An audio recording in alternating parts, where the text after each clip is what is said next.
इस दुनिया में जितने भी लोग हैं उनको हम 3 कैटेगरी में बांट सकते हैं कि वो किस प्रकार से अपना कार्य करते हैं। और आप और मैं भी इस दुनिया का ही पार्ट हैं, तो ये रूल हम पर भी लागू होता है। इसको हम एक एनालॉजी के द्वारा बहुत ही अच्छे से समझ सकते हैं। इमेजिन कीजिए कि 3 कोई पावर सप्लाई की लाइन है जिनको पावर सप्लाई के पर्पज़ से बनाया गया था और उनमें 11,000 वोल्ट की पावर सप्लाई होनी थी। जो पहली लाइन है उसमें रूटीनली पावर सप्लाई होती है और उसकी इंटेंसिटी 11,000 वोल्ट ही रहती है।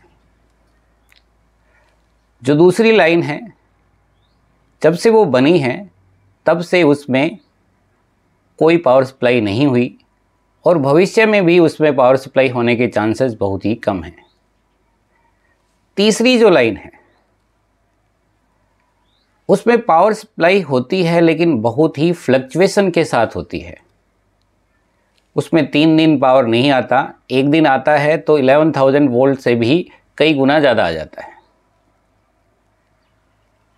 अब आप सोचिए कि कौन सी लाइन अपने पर्पज़ को सही से पूरा कर रही है, कौन सी लाइन ज़्यादा लंबे समय तक अपना कार्य कर सकती है और इसका सराउंडिंग पर और लाइन खुद पर क्या इफ़ेक्ट होने वाला है। तो अगर हम देखें तो फर्स्ट लाइन सबसे अच्छा कार्य कर रही है, जिस पर्पज़ के लिए उसको बनाया गया था वो अपना पर्पज़ पूरा कर रही है, उसमें कंटिन्यूस पावर सप्लाई है। और सराउंडिंग में भी जो लोग हैं, वैसे इतना हाई पावर अगर होगा तो वो लोगों के लिए डेंजरस होगा, लेकिन क्योंकि सभी को पता है कि इसमें पावर सप्लाई रहती है और काफ़ी हाई वोल्टेज की पावर सप्लाई है, तो कोई भी उसको टच नहीं करेगा। और जब हमें डेंजर का पता हो तो वो चीज़ हम डेंजरस कंसीडर नहीं करेंगे।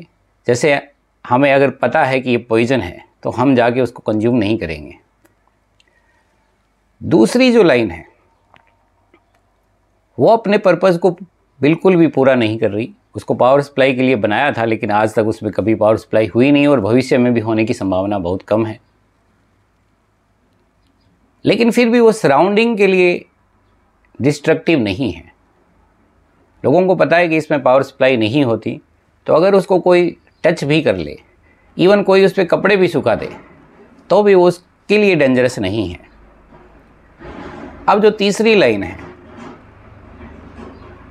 अगर किसी ने कुछ प्रेक्षण के द्वारा ये मान लिया कि इसमें पावर सप्लाई नहीं होती और वो उसको उस दिन टच कर लेता है जिसमें काफ़ी हाई वोल्टेज की पावर है, तो वो उसके लिए प्राणघातक भी हो सकती है।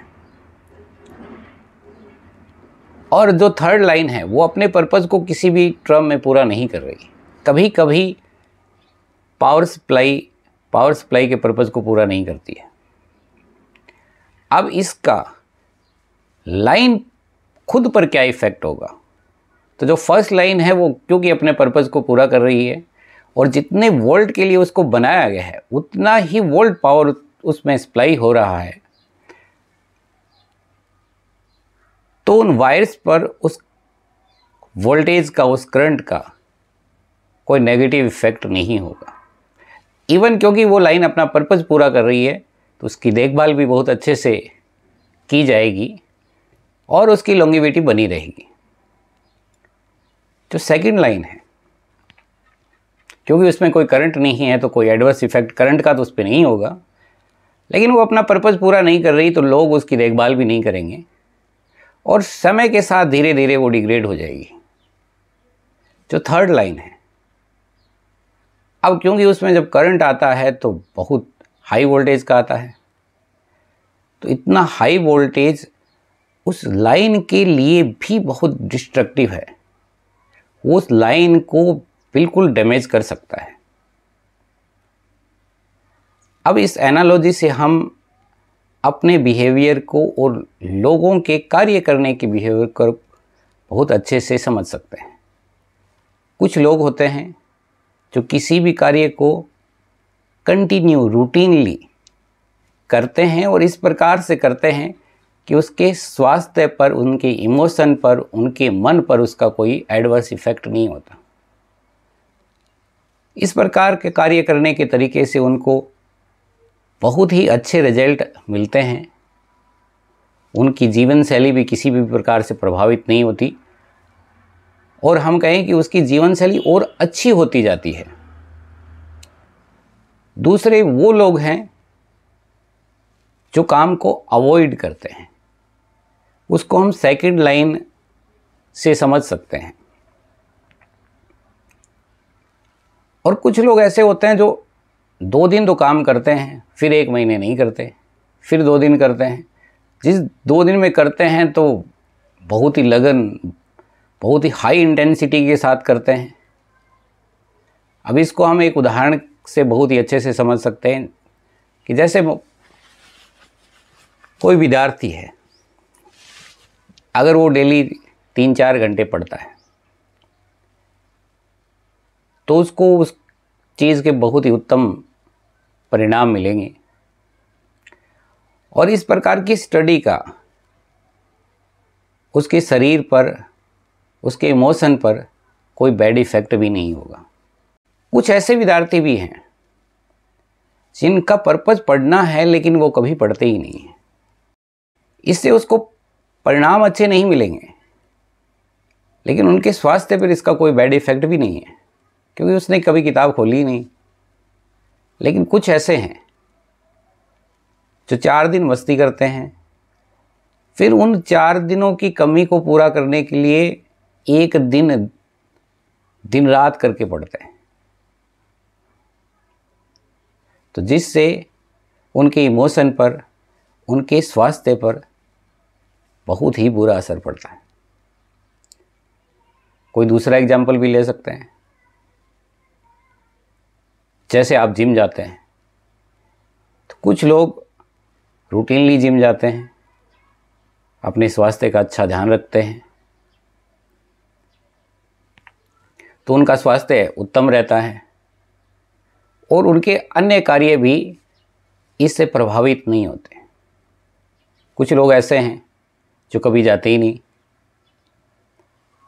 तो नहीं जाने से उनके स्वास्थ्य पर बैड इफ़ेक्ट हो सकता है, लेकिन जिम के कारण उनके स्वास्थ्य पर कोई बैड इफ़ेक्ट नहीं हो सकता क्योंकि वो जिम कभी गए ही नहीं।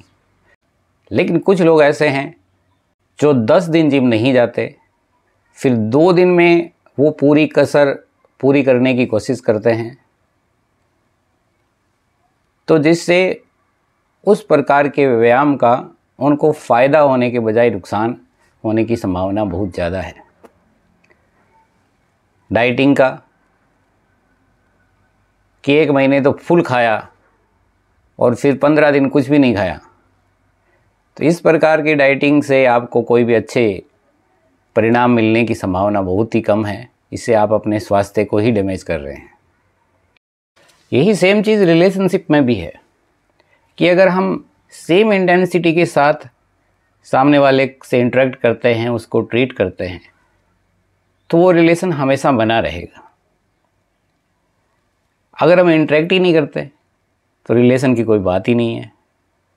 लेकिन अगर ऐसा है कि 2 दिन तो हमारी इंटेंसिटी बहुत ज़्यादा है कि मैं दोस्त तुम्हारे लिए जान दे सकता हूँ, और फिर अगले 10 दिन हम बिल्कुल न्यूट्रल से हो जाते हैं, तो सामने वाला भी आपको नहीं समझ पाता। अगर आप फर्स्ट कैटेगरी में आते हैं तो लोग आपको जोली समझते हैं, सेकंड में आएंगे तो लोग आपको इंट्रोवर्ट कहेंगे, लेकिन अगर आप थर्ड कैटेगरी में हैं तो पता नहीं लोग क्या कहेंगे।